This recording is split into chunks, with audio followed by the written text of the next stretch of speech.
बीच में फुलोत्पल नामक तालाब था। वहाँ संकट और विकट नामक दो हंस रहते थे। कंबुग्रीव नामक उन दोनों का एक मित्र कछुआ भी वहाँ रहता था। एक बार मछुआरे वहाँ पर आए और वो बोले, हम कल मछली, कछुआ आदि को मारेंगे।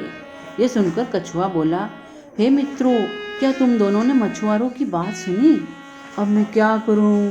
दोनों हंस बोले, सुबह जो उचित हो वह करना चाहिए।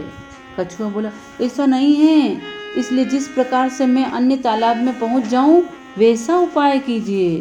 दोनों हंस बोले, हम दोनों क्या करें? कछुआ बोला, मैं तुम दोनों के साथ आकाश मार्ग से दूसरी जगह जाना चाहता हूँ। दोनों हंस बोले, यह क्या उपाय है? कछुआ बोला, तुम दोनों लकड़ी का एक डंडा चोंच से पकड़ो। मैं लकड़ी के डंडे के बीच में लटक कर तुम दोनों के पंखों के बल से सरलता से चला जाऊंगा। दोनों हंस कहने लगी, यह उपाय तो संभव है, किंतु इसमें एक हानि भी है। हम दोनों के द्वारा ले जाते हुए तुम्हें अगर कोई देख लेगा तो कुछ बोलेगा ही। यदि तुम उत्तर दोगे तो तुम्हारी मृत्यु निश्चय है, तुम गिर पड़ोगे, इसलिए तुम यहीं पर रहो।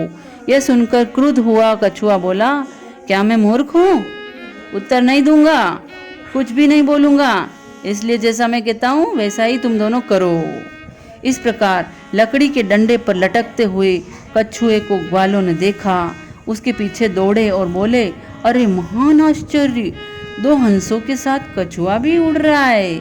कोई कहने लगा, यदि यह कछुआ किसी प्रकार से गिर जाता है तो यहीं पर पकाकर खाऊंगा। दूसरा बोला, तालाब के किनारे जलाकर खाऊंगा। तो और अन्य ने क्या कहा, घर ले जाकर खाऊंगा। उन ग्वालों के इस प्रकार के वचन को सुनकर कछुआ क्रोधित हो गया, उसको गुस्सा आ गया। मित्रों को दिए गए वचनों को भूलकर वह बोला, तुम सब राख खाओगे, यानी मेरी भस्म खाओगे। उसी क्षण कछुआ डंडे से भूमि पर गिर गया और ग्वालों के द्वारा मार दिया गया। इसलिए कहा गया है कि जो कल्याण की इच्छा रखने वाले मित्रों के कथन वचन को प्रसन्नता पूर्वक स्वीकार नहीं करता है, वह दुष्ट बुद्धि वाला डंडे से गिरे हुए कछुए के समान विनाश को प्राप्त होता है। इसलिए कहा गया है कि कल्याण चाहने वाले अर्थात हितैषी मित्र की बात न मानने वाला विनाश को प्राप्त होता है, जैसे कि अपने हितैषी मित्रों हंसों की बात न मानने वाले मूर्ख कछुए की मृत्यु हो गई।